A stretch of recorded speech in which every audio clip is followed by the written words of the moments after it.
ISA taldea EHUko ikerketa taldea da, zehazki hitz zentrokoa, hizkuntza teknologien zentrokoa.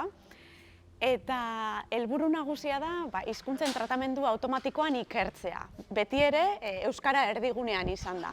Eta zertarako edo zer nolako aplikazioak lortzen dira ikerketa horretatik, itzultzaile automatikoak, robotizlariak, laburpenak egiteko sistemak, edo testu handietatik informazio automatikoki erauzi eta bakoitzarentzako era esanguratsuan aurkezteko aukera ematen duten aplikazioak eta bar, bai? Zerrenda oso luzea da.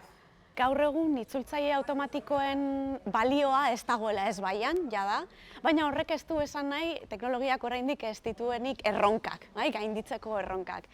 Horietako bat nik uste dut izango litzatekeela egun esaldiz esaldi itzultzen da, eta esaldiak nahiko itxurosoak izaten dira asko eta askotan.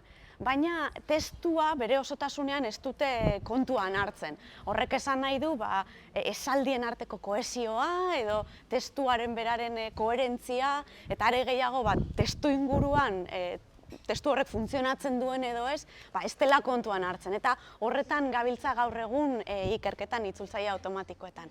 Baita nik uste, azpimarratu nahiko nuke, itzultzaile automatikoekiko gizartean ere badaukagula erronka bat.